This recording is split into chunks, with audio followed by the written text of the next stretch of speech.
Hey, good evening, everybody. Dan here, Ultimate Boston Red Sox Collector page on Facebook. Here with another video for you from my YouTube page and my Ultimate Boston Red Sox Collector page on Facebook. Medium-sized mail day today. All cards today, including something I'd never seen before that I got in today, which was kind of cool because most of the cards themselves are extremely common, but the kit that it came with was kind of different. So I'll be showing that. So start off with a few single cards that I received in the mail today. This is the 2018 Topps Chrome Sepia Mookie Betts card. Don't have too many of these. I think I only have a couple out of the team set. Going to be working on those want lists here pretty soon, so just trying to pick up some cards here and there. Again, free shipping, 99 cents or lower. That's what I've been buying a lot of right now. So another nice Mookie Betts for the collection. Speaking of Mookie Betts, this one is a 2020 Donruss season stat line. And what I noticed about this card that I thought was kind of cool and doesn't mean much to anybody, you can maybe make out the serial number on that is 05 of 74. And that happens to be my birth month and year. So I thought that was kind of cool when I saw that. My wife just rolled her eyes when I showed it to her, but that was kind of neat. This card is from Panini. Looks like a 2019 Rookies and Stars, I believe it's from. Let me make sure it's 2019. Yeah, 2019 Panini Rookies and Stars. That's actually a parallel version, numbered to 99. And there's Chloe. Say hi, Chloe. Got her Easter eggs. Oh, I got the Easter Bunny. Little nerd out. Nerd fell out on Mookie. This one is a bunch of little things, and they're for Daddy. Oh, thank you, Chloe. I will enjoy them later. Is it nerds? You have to open it and see, but I'll tell you when. All right. Sorry. Tell you when. Okay. In a few minutes, I'll tell you when to open it. Okay. We'll put those aside for right now. My 5-year-old daughter, Chloe, everyone. All right, so as I was saying about the Bogarts, that one is a parallel. I'm assuming some sort of red parallel, numbered 93 of 99. I did not know that was a parallel card. Got that from the same seller that I got the Mookie Betts. That was also 99 cents or lower with free shipping. So that was a nice pickup. Anything serial numbered below 100 is a win. All right, so the next cards I'm going to show you are from all from the same seller. I saw these that were ending in the last 15 it's time for you minutes. To open it. All right. Time for you. The big reveal, ladies and gentlemen. I have a mixed container of strawberry and grape nerds. Ooh, my favorites. I will enjoy these later. Thank you, Would Chloe. you like to show? I'm going to show you mine. Okay. It's a blue gummy bear. Yeah, it's a blue. Excellent. It's a blue gummy bear. Excellent. All right, so hope everybody enjoyed that. I will enjoy those nerds later. One of the few kinds of candies like that I actually kind of like. So her leftovers from the Easter Bunny. So as I was saying, cards that I picked up from the same seller, caught these in the last 15 minutes or so. They were all parallel cards of big name Red Sox players from the mid and late 90s. So this first one was a Topps Gallery from, I believe this is 1996. It's a private issue card. I don't know what the print run on these is. If you look on the bottom there, you can see the 456 on the bottom. It's not of a number, or I don't know if there were only 456 made. I have to do a little research on that, but nice Clemens card nevertheless. Another Clemens. This one is from, I believe this is 96 Leaf. This is a bronze parallel of some sort, not serial numbered, but limited print run to either 1,000 or 2,000. So nice card. This is a 1998 Donruss Preferred. Again, I don't know what the variation is, but it's a Garcia Parra.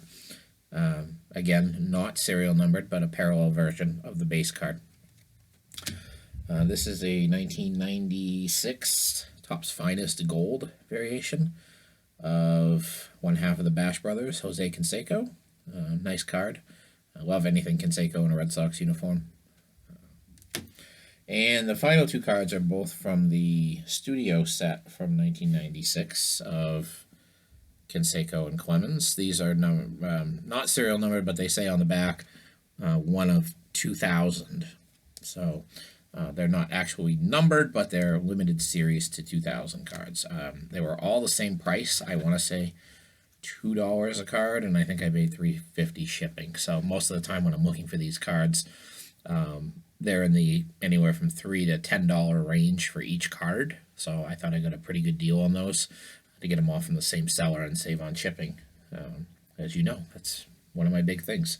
So the last thing I want to show tonight is something, like I said, I've never seen this before. I'm sure they made tens of thousands of them, like everything else in the late 80s. But it was apparently, the tag on it says it's from Sears, and it appears to be something that you probably could get through their catalog or possibly in the store. But I'd never seen one. I'm sure probably back in the day I remember seeing them advertised for sale, but this is the first time I've seen one on eBay. Again, I was doing a search for ending soonest, and it came up in the last 15 minutes, and the seller had a starting bid of a whopping 50 cents on it. It was $5 for shipping, which was not unreasonable for what it was, and I placed a bid saying, hey, if I get it, great. If I lose it, no skin off my back. It's actually from 1987, and it's the complete 1987 Red Sox baseball card team kit. Now, what it comes with is the little mini album and the Red Sox base. Well, everything was base in '87. The Red Sox team set, and it also came with the all-time Red Sox set that had been issued in 1986. That's actually a set I don't have complete. I have, I think, 4 or 5 of the 12 cards. I've never been able to find this set for a price that I like. So to get it as a bonus in this set, I was pretty excited. So, it's little things sometimes. It's kind of cool. It's baseball card team set. Comes actually with a little pouch with a little Red Sox pin that I did not have. I have over 200 different Red Sox pins. This one I do not have. So it probably will stay right in the pouch. That's where it's made to be. So, and then when you look at the cards, it actually gives a little bio page of the Red Sox in the front. And then cards from the team set: Dwight Evans, Greenwell, Boggs and Clemens All-Stars, Don Baylor, Tony Armas, Steve Crawford, Dennis Boyd, McNamara. You get the picture.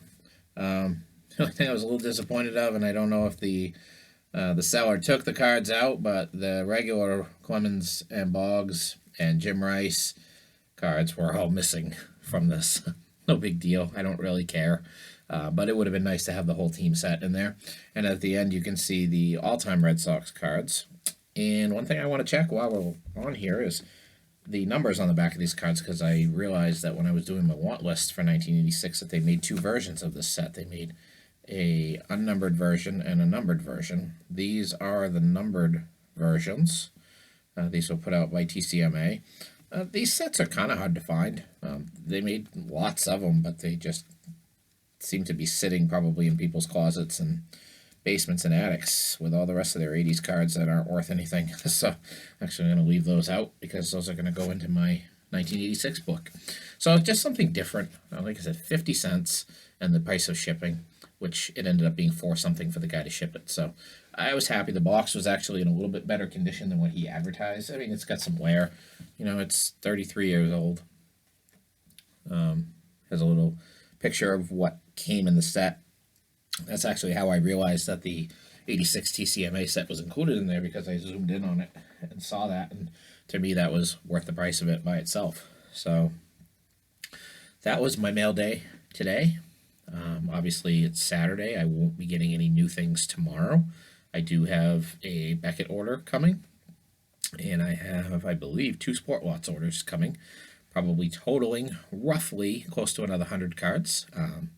So I'm excited to get those. I'm still getting my other purchases from this week entered, and I'm going to try to come up with a grand total for you tomorrow. I printed off all of my cards, autographed, certified cards, and my relic cards that I have listed on the Beckett organized system. I printed off my master list of that today, so I'm going to be incorporating that total into my cards, and I'm going to try to get my jumbo size cards entered into the system, hopefully in the next 24 hours, so I can come up with a grand total, because I want to start giving totals and updating on totals, and then also maybe getting some individual player totals and seeing who's number one. Because off the top of my head, I really don't know who I have the most different Red Sox cards of.